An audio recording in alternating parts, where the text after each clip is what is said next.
You are going to hear something in the next 30 seconds that is going to make you want to check your bank account immediately, because the scam about to be described has already happened to someone you know. They just have not told you yet.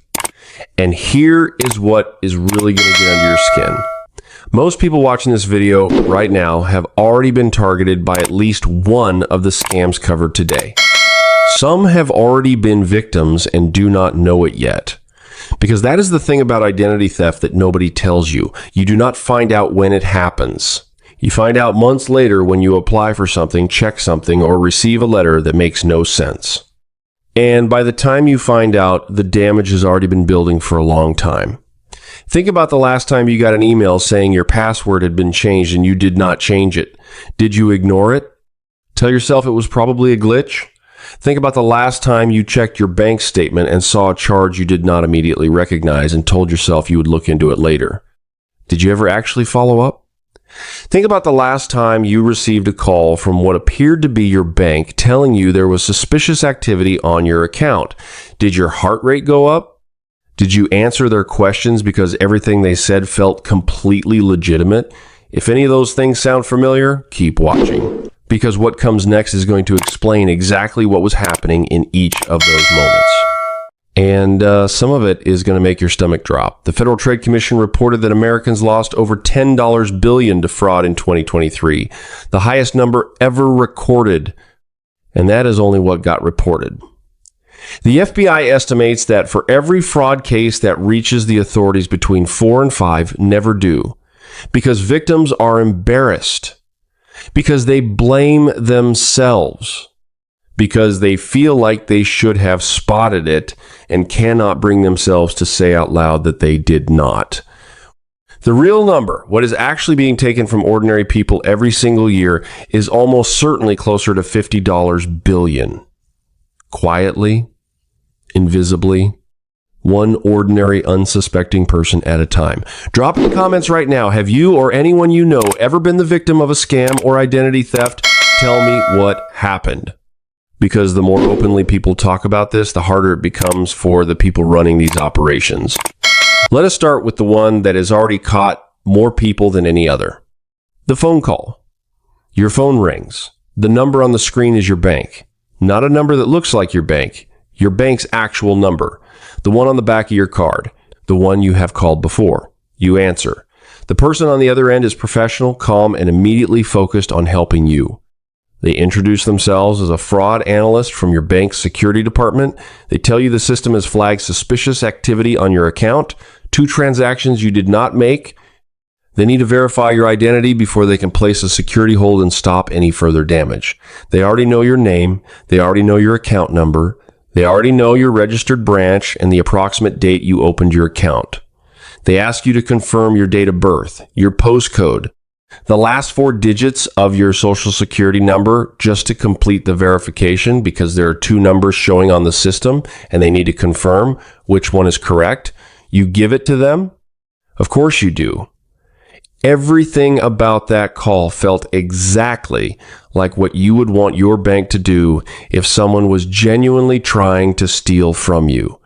The number was right. The information they already had was right. The urgency was completely appropriate. There was not a single moment where anything felt off.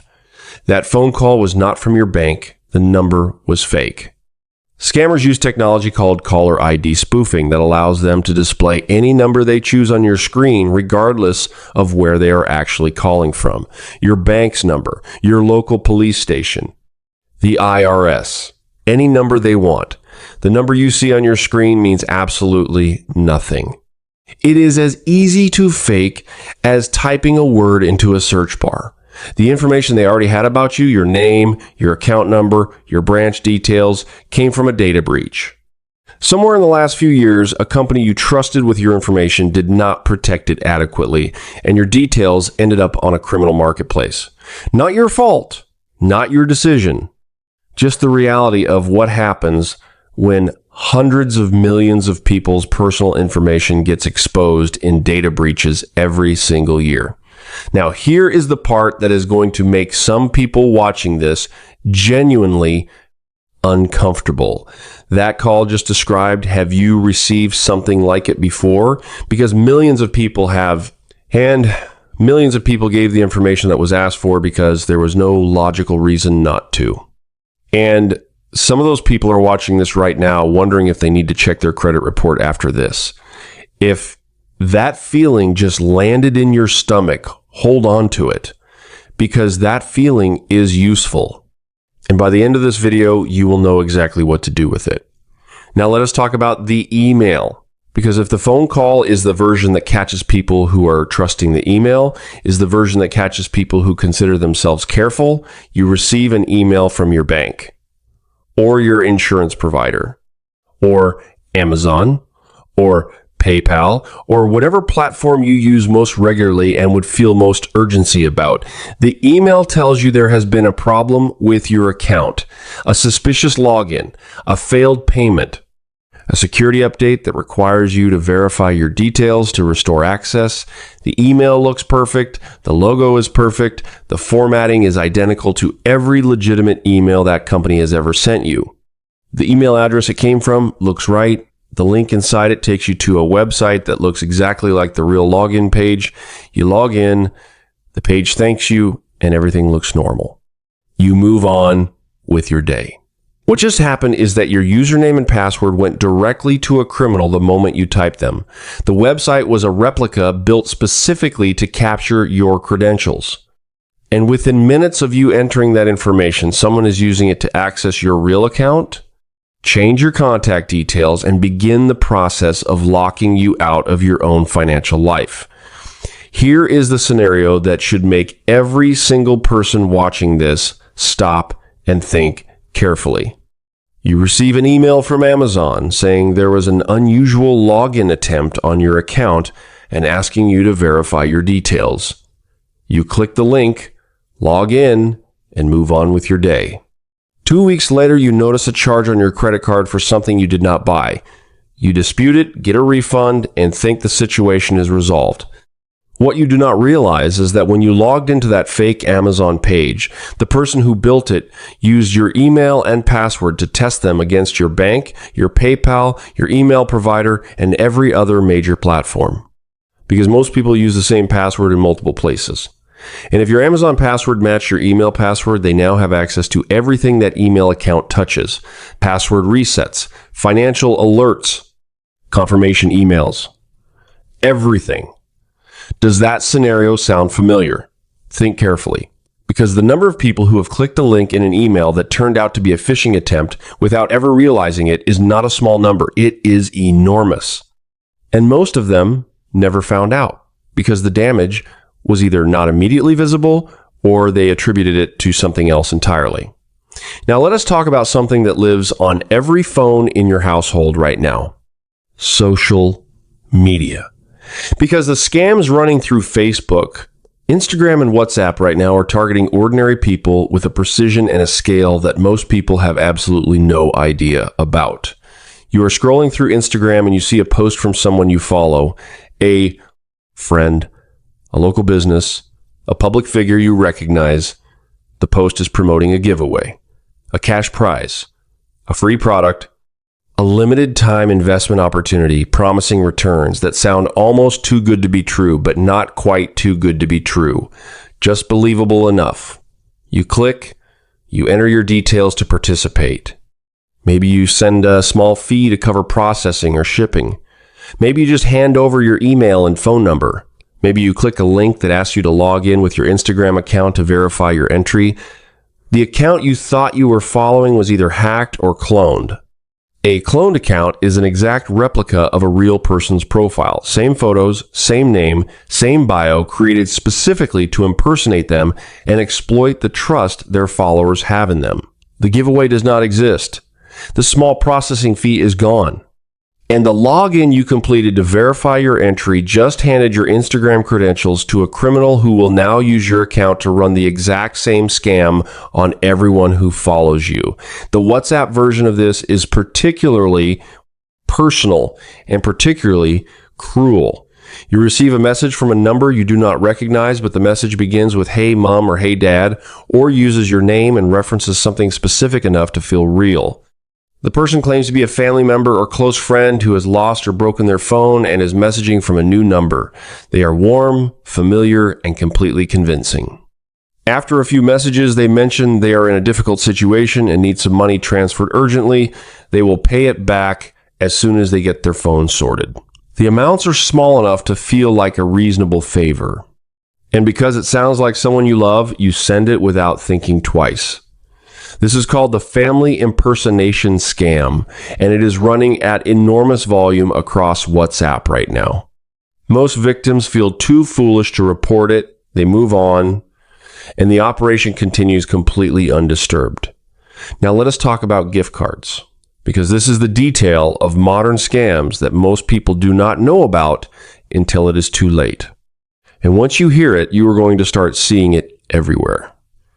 Gift cards have become the preferred payment method of scammers across almost every category of fraud, and the reason is devastatingly simple.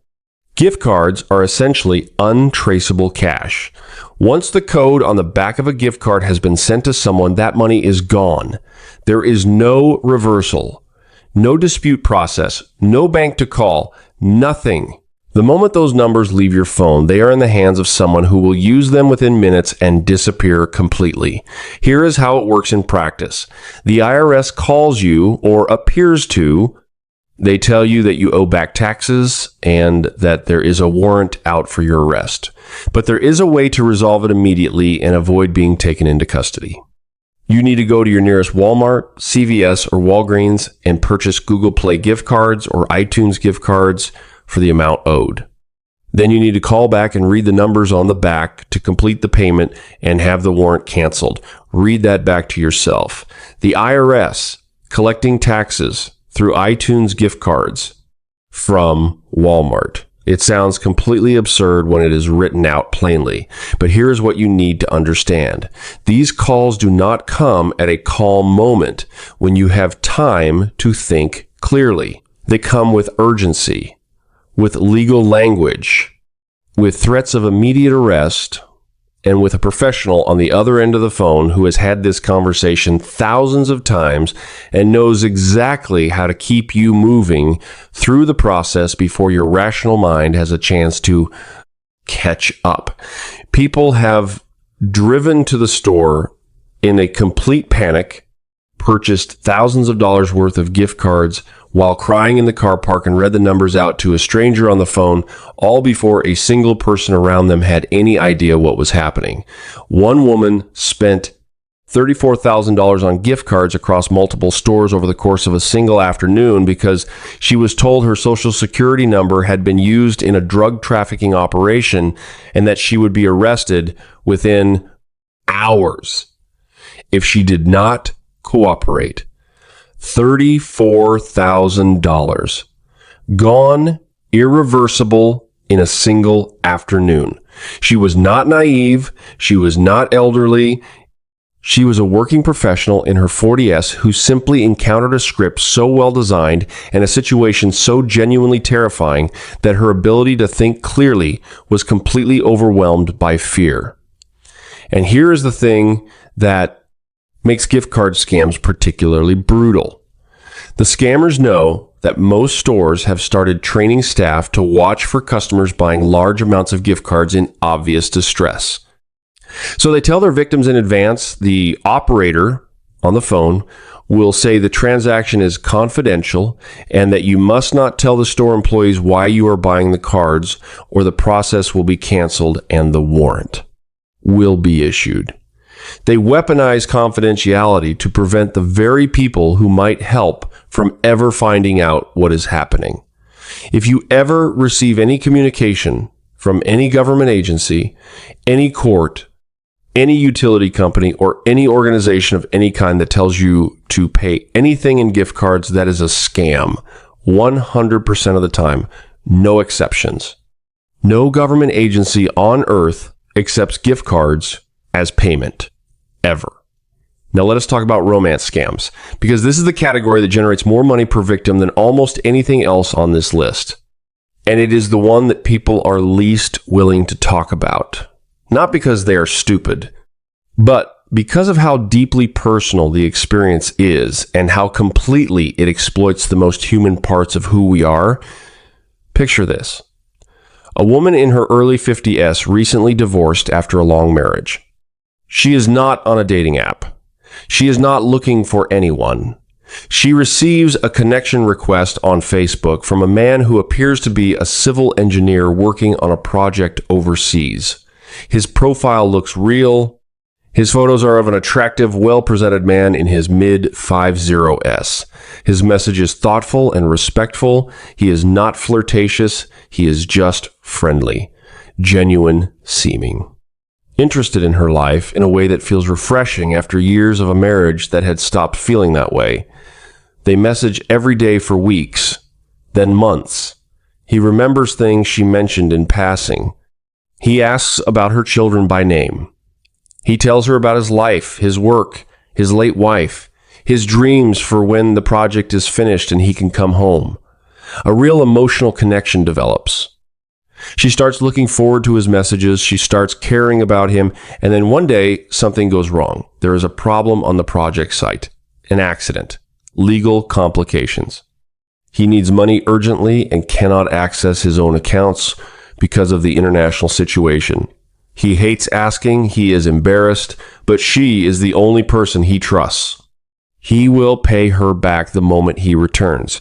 He promises. She sends it. Of course she does. Because to her, this is not sending money to a stranger.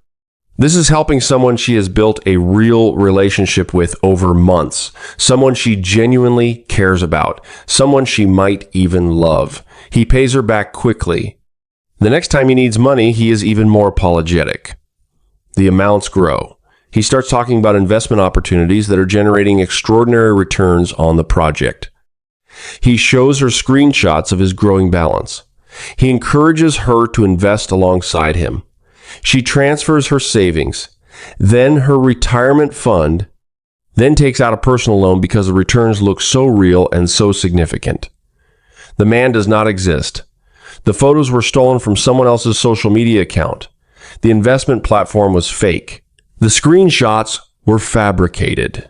Every message was sent by someone reading from a script developed by a criminal organization that runs dozens of these relationships simultaneously.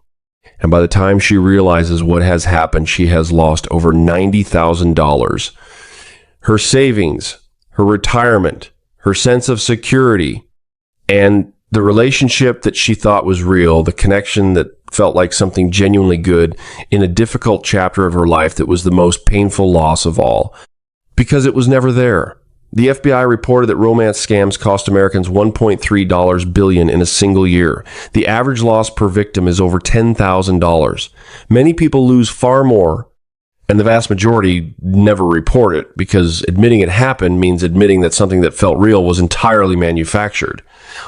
That shame keeps victims silent and keeps the operations running. If you have ever had an online connection with someone you have never met in person who eventually asked for money in any form, no matter how reasonable the explanation seemed, that is worth sitting with honestly. Now let us talk about the thing that makes all of this worse. The thing that means you can do everything right and still have your information stolen through absolutely no fault of your own. Data breaches. In 2023, there were over 3,200 confirmed data breaches in the United States. Over 353 million individuals had their personal information exposed. Your healthcare provider, your bank, the retailer you bought something from twice in 2020, the job platform you uploaded your CV to 3 years ago, the gym membership you canceled. Every organization that has ever held your personal information is a potential breach. And when a breach happens, your information, your name, your address, your date of birth, your social security number, your email and password gets packaged and sold on criminal marketplaces. And it stays there for years. In 2017, Equifax suffered a breach that exposed the personal data of 147 million Americans. Social security numbers, dates of birth, home addresses. The most complete possible financial identity profile of 147 million individuals handed to criminals through a security failure at a company most of those people never chose to work with. Equifax paid a settlement that worked out to approximately $3.91 per affected person. The breach data is still being actively used today, 9 years later. There is a free tool called Have I Been Pwned? Search for it. It is widely known and used by cybersecurity professionals globally, where you can enter your email address and see every known data breach that included your information. Most people who check this for the first time find between 5 and 15 breaches, not because they were careless, because companies they trusted were not careful enough. Now let us talk about the people these operations target most aggressively: older adults. The FBI's Elder Fraud Report found that Americans over the age of 60 lost over $3.4 billion to fraud in 2023, more than any other age group, and the average loss per victim over 60 was significantly higher than for younger victims because older adults are more likely to have accumulated savings and retirement accounts worth targeting. They're also more likely to answer phone calls from unknown numbers because that is what their generation was raised to do. The grandparent scam is one of the most emotionally devastating versions of this. A criminal calls pretending to be a grandchild in legal trouble arrested, in a car accident, in a foreign country needing bail money urgently. They ask the grandparent not to tell anyone because they are embarrassed. The amounts are urgent. The emotion is real. And grandparents who would do absolutely anything for their grandchildren often send every dollar they can access before anyone finds out what is happening. Think about the older adults in your life right now. Think about whether they know these scams exist. The conversation you have with them about this video today might be the most valuable thing that comes from watching it. Now here's what can be done about all of this. Everything about to be shared is publicly available information that cybersecurity professionals and consumer protection agencies discuss openly. This is not financial advice. This is not legal advice. This is educational information that you should research further and discuss with qualified professionals before taking any action. The first thing worth researching is a credit freeze. A credit freeze is a tool that prevents new credit accounts from being opened in your name without your permission. It is free in the United States. It does not affect existing accounts or credit scores. It requires separate action with each of the three major bureaus: Equifax, Experian, and TransUnion.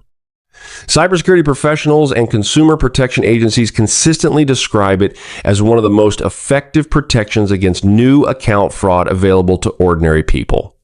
The second thing is password management. Most people reuse passwords across multiple sites. When one site gets breached, the stolen password gets tested automatically against banks, email providers, and financial platforms. Using unique passwords for every account and a reputable password manager to store them dramatically reduces this risk. The third thing is two-factor authentication. Most major banks, email providers, and financial platforms offer this as a security option. It means that even if someone has your password, they cannot access your account without a second form of verification, usually your phone. Enabling it on every account that offers it is widely recommended by security professionals. The fourth thing is one simple rule: never give personal information to someone who contacted you. Only give personal information to someone you contacted yourself using a number or address you found independently. If your bank calls you with urgent news, hang up and call them back on the number printed on the back of your card. If you receive an email asking you to log in somewhere, do not click the link. Go directly to the website yourself. The fifth thing is to check your credit report regularly. In the United States, people are entitled to free credit reports from the major bureaus. Checking them periodically and looking for accounts, addresses, or inquiries you do not recognize can reveal problems early before they have had time to compound. The sixth thing is to remember what was said about gift cards. No legitimate government agency, court, utility company, or financial institution will ever ask you to pay anything using gift cards. Ever. If anyone asks you to do that, it is a scam. Full stop. No exceptions. Here is the reality. Everything described in this video is happening right now. not to other people in other places, to people in your city, in your neighborhood. People who are careful, responsible, and would never describe themselves as someone who falls for scams. The scammers are not looking for careless people. They are looking for busy ones, distracted ones.